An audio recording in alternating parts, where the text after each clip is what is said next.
option B 6 is एटो 6:7 option B 6:7 ঠিক আছে হেমন্ত ইয়াত কি কৈছে if 4 years ago the ratio between the age of P and Q was 5:6 এটো এটা সেন্টেন্স আমাৰ ক্লিয়াৰ হৈ গ'ল কিন্তু ইয়াত কৈছে যে 4 years ago the ratio becomes the age of 5 and Q P and Q was 5:6 তো P আৰু ইয়াত Q দুটা পার্সন আছে তার রেশিও দিয়া আছে is to 5:6 কিন্তু 4 years ago তো এক क्या काम কৰা মোক লাগি কি সদায় তুমি প্ৰেজেন্ট এজত কাম কৰিবা ঠিক আছে এটো মনত ৰাখিবা প্ৰেজেন্ট এজত কাম কৰিবা ঠিক আছে তো প্ৰেজেন্ট এজ বনাবৰ কাৰণে কি কৰিবা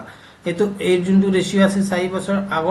আগৰ হয় এতিয়া বৰ্তমান বনাবৰ কাৰণে কি কৰিবা +4 কৰিব লাগিব বুজি পাইছা কথাটো তেনেহলে আমাৰ প্ৰেজেন্ট এজ কিমান হ'ব এটো তো x বুলি ধৰিব লাগিব কেলে আমাৰ ৰেশিও দিয়া আছে সো 5x আৰু এটো কিমান হ'ব 6s হ'ব ইয়াত প্ৰেজেন্ট বনাবৰ কাৰণে ইয়াত কি কৰিব লাগিব +4 এটো বুজি পালা এতিয়া কনসেপ্টটো ক্লিয়াৰ হ'ল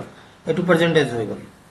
এই দুটা পার্সেন্টেজ হৈ গ'ল এটো p পার্সেন্টেজ এটো হৈ গ'ল q পার্সেন্টেজ এটো হৈ গ'ল ঠিক আছে এতিয়া আগত চোৱা ইয়াত কি লিখা আছে হা and the sum of their ages at present is 52 মানে এই দুটা পার্সেন্টেজ হ'ল না তো ইয়াৰ দুটা পাৰ্সেন্টেজৰ সম কিমান আছে 52 লিখা আছে ঠিক আছে তুমি ইয়াৰ পৰা সলভ কৰি পিছত x ভ্যালু প্ৰথম উলাই লিবা তো 5x + 6x 11x হ'ব আর 4 + 4 8 হ'ব আর তুমি যদি রাইট সাইড কটিয়াবা কিমান হ'ব মাইনাস হ'ব সো 52 আৰু -8 মাইনাস কৰাৰ পিছত কিমান হ'ব 44 হ'ব তো x ভ্যালু কিমান হ'ব 11 টাইমস 44 কেবাৰ যাব 4 বাৰ যাব সো x ভ্যালু তুমি পালা 4 এটো ক্লিয়ার হৈ গ'ল ঠিক আছে এতিয়া কৈছে কি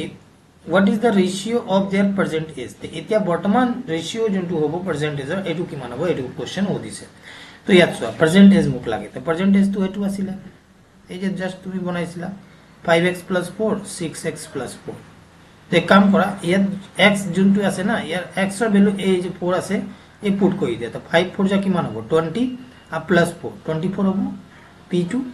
আর রেশিওত লাগে তার মানে ডিভাইড হ'ব আর দেন কি হ'ব q হ'ব তো ইয়াত কিমান হ'ব 6 4 যা 24 আর +4 28 হ'ব কিন্তু এনেকে তো দিয়া নাই হৰু কৰিব লাগিব এতিয়া তুমি হৰু কৰি দিয়া 4 দি ক্যান্সেল কৰা 6 4 যা 24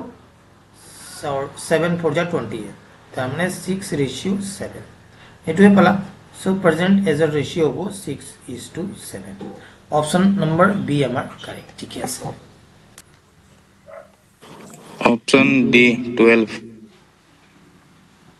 ऑप्शन डी পালা না ইয়াত দিয়া আছে a and b are in the ratio 4:5 মানে a আৰু b দুটা পাৰ্সন আছে তাৰ ভ্যালু দিয়া আছে ৰেশিও 4:5 তাৰ পিছত কৈছে যে and the difference of their squares is 81 মানে যোনটো ভ্যালু আছে a আৰু b তাৰ যদি স্কয়াৰৰ ডিফাৰেন্স কইবা তেনেহলে 81 হ'ব তেনেহলে কি কৰিব লাগিব ডাঙৰ পৰা সৰুটো মাইনাস কৰিব লাগিব হয় না তো ডাঙৰটো আমাৰ 5 হৈ আছে ঠিক আছে তো what is the value of a তো a ভ্যালু কিমান হ'ব তো ইয়াত চোৱা ইয়াত দুটা পাৰ্সন আছে a আৰু b তো ৰেশিও দিয়া আছে 4:5 তো x ধৰিব লাগিব সো নম্বৰ হৈ গল তোমাৰ ধৰিলো 4x আৰ ইয়াত হ'ব তোমাৰ 5x ঠিক আছে তাৰপিছত অ্যাকর্ডিং টু কোশ্চেন কি কৈছে the difference of their squares তো স্কয়ার মানে কি আর ডিফারেন্স তো মাইনাস হয় তো ডাঙৰ পৰা এটো ডাঙৰ এটো সৰু তো ডাঙৰ স্কয়াৰ কৰিব লাগিব তেনেহলে 5x এনেকে হোল স্কয়ার দিব লাগিব and then minus next square মানে 4x হোল স্কয়ার এনেকে হৈ গল difference of their square equals to কিমান আছে সোৱা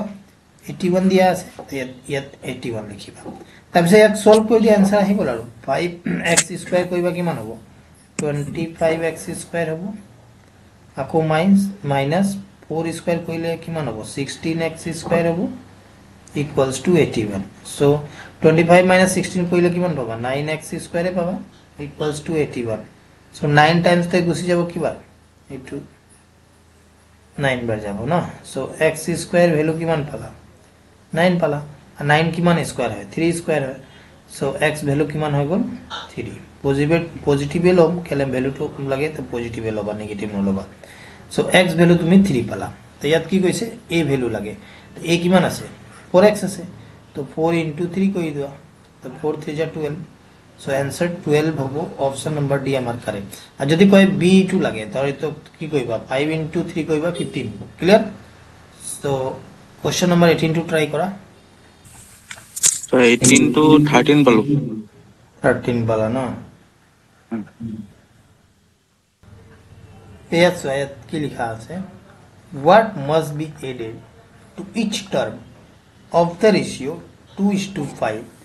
so that it may equal to ratio of 5:6 easy না তো ইয়াত দিমা ইয়াত দিয়া আছে 2/5 তো কিবা এটা ধৰি লোৱা x বুলি মই ধৰি লৈছো 8 কৈছো হা ইয়াত x ইয়াত x equals to ratio কিমান হ'ব 5:6 তাৰ মানে 5/6 ক্লিয়াৰ হৈ গ'ল এতিয়া কি কৰিবা x ভ্যালু উলাই লোৱা এটো आंसर আমাৰ হৈ গ'ল সো ক্ৰস মাল্টিপ্লাই কৰিব লাগিব এনেকে হয় না এনেকে কৈছো ন এনেকে কৰিব লাগিব তো 6 to 12 আকৌ এটো 6x then equals to এটো 5 লগত মাল্টিপ্লাই কৰি দিয়া 25 plus 5 এটা x হ'ব 5x হৈ গ'ল তাৰ পিছত চোৱা ইয়াত 6s আছে ইয়াত 5x আছে এটো লেফট হ্যান্ড সাইড আনিবা কিমান হ'ব x হ'ব আর 25 ইয়াত আছে আর এই 12 টু তুমি এটো সাইড লৈ যাও মাইনাস এটা 12 হ'ব সো কিমান হ'ব 13 সো x ভ্যালু আমাৰ হ'ব 13 সো 13 এড কৰিলে এই দুটা নম্বৰ আমাৰ ৰেশিও কিমান হ'ব 5:6 হৈ যাব অপশন নাম্বাৰ আমৰা বি কাৰেক্ট ঠিক আছে